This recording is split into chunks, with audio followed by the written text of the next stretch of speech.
Hello. So, day 2, we're going to learn about the pH of strong acids and the pH of weak acids. Okay, so yesterday we were talking about how to find pH and how to find all the other things like H3O plus and OH minus and H plus, etc.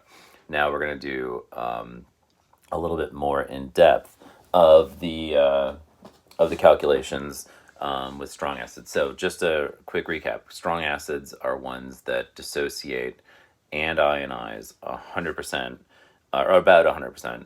So, for instance, like HNO3. HNO3. Sometimes you'll see the double arrow, but what it means is if I have an HNO3AQ, and I want to stay consistent with this stuff. So if I go HNO3AQ plus water, what it will do, and sometimes you'll see with strong acids, they'll just put one arrow without the double arrow of the equilibrium, even though it is technically an equilibrium.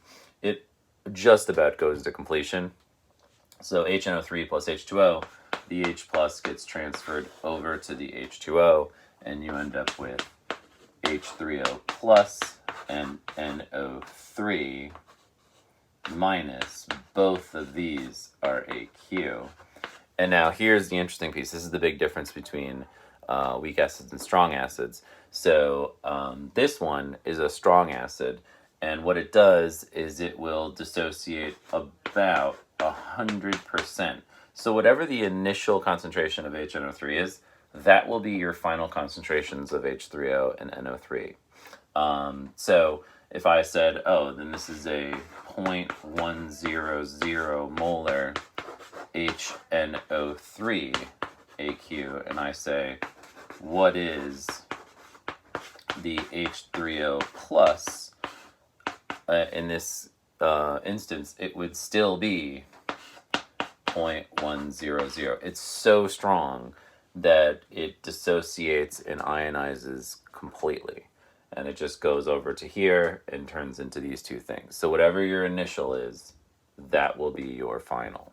Okay? So let's go through this. If I said, what is the pH? And I wanted to give you this little shortcut here. So the pH of this thing, remember, pH is negative log of the concentration of H3O plus. And just remember that if you actually, the little shortcut is if I said, all right, well, I got this 0.1 molarity. This 0.1 molarity can be written as 1 times 10 to the negative 1. And so this negative 1 is actually negative of that is the pH. So if I say, oh, I got a 0.1 molar solution, you could write it as 1 times 10. Like, this only works if you have a 1 here. It has, if you have some other number, you can't use this little trick. But if there's a 1 here, whatever, it's negative of that exponent is your pH. So your pH in this case is 1, which is pretty strong. So that gives you a pH of 1. Got it? So that's the strong acids. The weak acids, you have to use a little bit of finesse here with the weak acids. I should say, so your strong acids, I think Ian told us it was Perkelbrinkle, which I still don't really remember exactly what the the acronym stood for, but I'm sure he could tell you. So it's HNO3, HClO4, HClO3, HCl, HBr, and HI. The only weird one, and I've highlighted this a couple times in class, is H2SO4. We'll have to come back to H2SO4. This is a weird one because it's called the diprotic acid. I think I said that in class. So diprotic means that it has 2 acidic hydrogens that will come off and attach to water and be a Bronsted-Lowry acid. And so this one's just a little bizarre. It ends up like if you had a 0.1 molarity H2SO4, you'd end up with like a 0.11 or a 0.12 molarity of H3O plus, and that's because the first one comes off really strong. The first one comes off about 100%. The second one is a weak acid, and that doesn't come off 100%. So we'll have to discuss that in a few seconds. Okay, so there's your strong acids. Pretty easy. Now, your weak acids, I'll do an example for you. You just kind of replay this example. So weak acids are basically any acid that's not on that list is considered a weak acid. And so we'll use a very common one, HC2H3O2. But usually when you do acids and bases and stuff, you usually just use like HX, like just any old, this is just kind of like any old acid. HA, sometimes you'll see it's like they could be any old acid, but we'll just say this one is HX. So we'll just say acetic acid is HX. So I really don't have room on my Melissa and Doug chalkboard here. So, all right, so here we go. We're gonna go a 0.10 molar solution of HC2H3O2. We'll call it HX. So what's going to happen is HX again reacts with water, and you're going to form H3O plus AQ plus X minus AQ. And this is the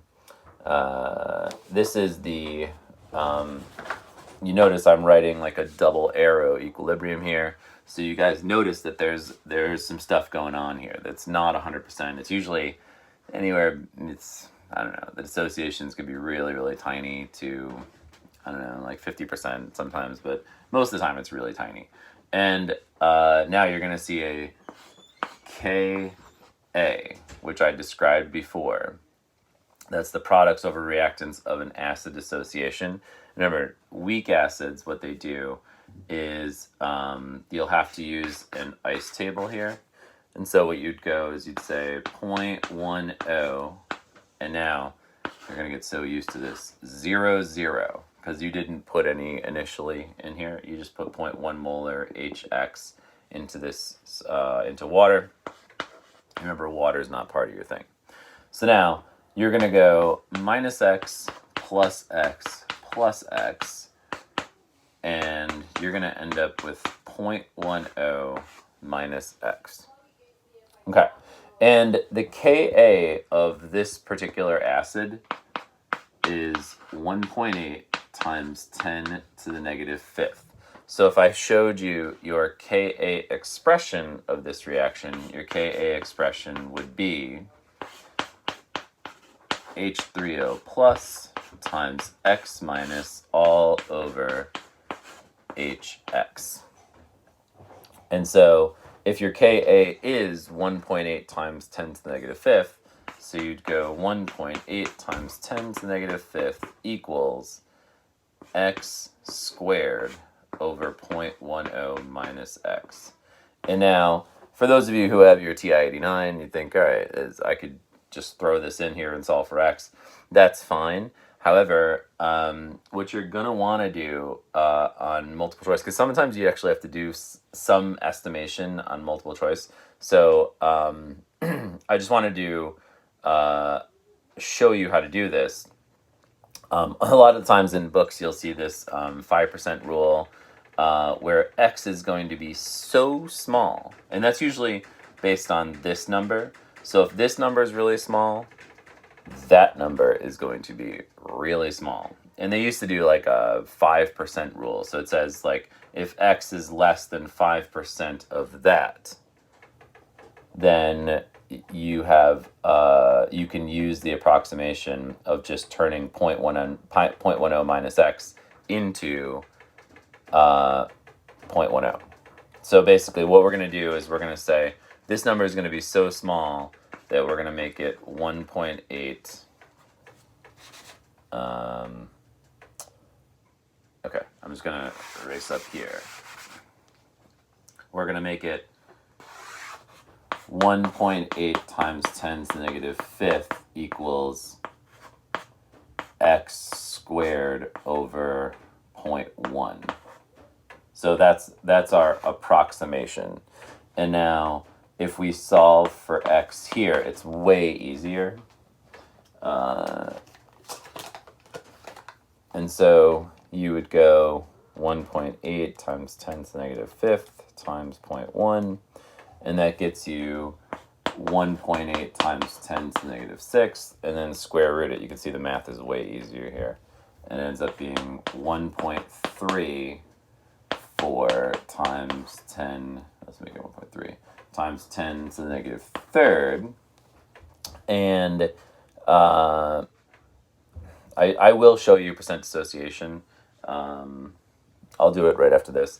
But this, you can do this approximation if this is this divided by this times 100 is less than 5%. That's called your percent dissociation. So once again, you can do this approximation. The 0.10 minus x is actually going to be just 0.10. That 5%, that's called the 5% rule. As long as whatever you get for x divided by this, so you can use, it's going to be kind of hard, use approximation if x over your original amount times 100 is less than 5%. Then you can use this rule, which I'm pretty sure it's going to be less. It's probably going to be 1.3%, but let's take a look. So write that down. 5% rule, use approximation if x over 0.10 times 100 is less than 5. So let's try it out. So we would go 1.3 times 10 to the negative third over 0.1 times 100. And so, and it ends up being 1.3. And so you can use that approximation. If you have an 89, like I said, it doesn't really matter. But if you don't have an 89, or you have to make a quick on-the-go calculation, you're not going to want to do this, because you're going to have to use the quadratic formula if you have to do this on like by hand. You know, if you don't have an 89, you'd have to do this by hand. All right. So once again, we solve for x. This x is our equilibrium concentration of H3O. So now I'm just going to erase. I'm assuming you wrote all this stuff down, but I wanted to leave up my ice table so you could see what I solved for. So now if I know x is 1.3 times 10 to the negative third, I now have my H3O plus, and now negative log of H3O plus is equal to my pH. So I would go negative log, and that gets me a pH of, hopefully I did that right, 2.87. Okay. It's a good place to stop. Okay, so this is your work for Friday the 20th, and I will see you again on Monday. So make sure you do this and your homework, and stay safe. Speak soon. Bye.